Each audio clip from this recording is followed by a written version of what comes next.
So hi guys, welcome to Bisaya Sports Show. So ganina, nidaog ang Golden State Warriors over prediction insakto. Okay. Cleveland Cavaliers 124-114. So grabe kayong duwa. So believe kay kong Lebron by the way, bro. Nice kitchen na game para makuha ng playoffs. So like super nice. So 51 points, 8 rebounds, 8 assists. Wow, grabe. Gingnan ako na mama gid siya kumpara sa mga bata, pero daog gyapon ng Golden State. So Jom, unsa man imong at first kay cool ba kay siya because like always yung taas ang Cavs sa mga first nga half, no? And then like habang hindi sila pagka-last, I thought na like mapildi jud sila. Then makalagot ka mention og mga players. Insulting each other. Notable jud kayo ang I think kaning pinaka-nice ani nga game is like notable kayo ang fact nga nanalay 1 minute and then labaw ang Cavs. And then labaw tong Golden State. Labaw ang Golden State at nga time. Kampante pa jud kayo. Then iapas ang Cleveland. And then pila na lang ka seconds na foul pa dyan akong idol nga si Klay Thompson. Then, so na free throw, my gani, wala na shot no ni George Hill. Then mo to na-tie. I think ang nice nga part ito is like na-tie sila at 107 and then nag-overtime. So like, ang momentum is like super nice. Plus, ang face pa moment ni Gerson Lagota ginagawa Gerson. Mo yung ganahan.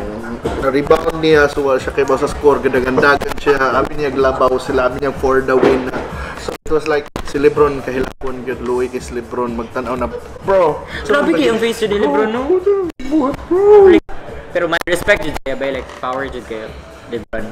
So yes, but muna so John super kinsa may trash talk. Pwede mag-trash talk. Trash talk one. Like ingon mo si Ate Gaway magkuya like Lebron si Lebron is the king. Hi Madam Cece. Kung naay mga Warriors, power kaya akong mga Warriors. Okay, ko na proud dito sila. And nakadaog ko sa akong first pusta ever. Okay. So kung sa kuan John, kuan ba? Kung tagaan di ka kuan, kinsa may top 3 pinakagwapong player sa finals? Top 5 na lang para 3 okay na sa ako. Sorry kay kung dili gikan nang uban sa ako ang team no.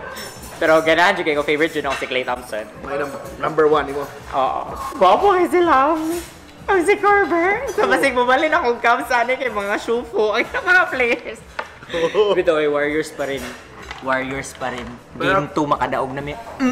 Pero ako lipay kay ko na it was not dili lubong. Di kay siya lubong no. Tan-aw na do very fun kay entertainment. In fairness, natutupod ang Warriors. Yes. Laban lang jud dira Cavs no. And by the way, karon na lang, finally, manamtag ko ang recap sa Game 1. Sa Game 2, unsa may prediction? Kinsay mo daw? Of course, I think makadaog gyapon ng Golden State Warriors kay home court advantage number 1 and pila may biya, pila biya. This time I think 5. Di ba 10 man ang karon? Feel ako labaw gyapon mig 5. Wow. But sure jud ko makadaog mo. Wow. So, Game 3 na siguro makadaog ang Cavs. Laban pud mo Cavs no, pero 4-1. So Cavs by 3 points. Para lingaw-lingaw na sa tao. Sana ni mga prediction nato no kay ka nga tinuod. Kinsa inyong prediction sa Game 2? Unsa man inyong prediction? Willing mo makipustaan ni Jomie? Pustahan ta, ha? Message lang. By quarter ang pustahan nay, ha? By quarter. So, by the way, salamat sa pagtanaw and see you sa Game 2. See you to Game 2.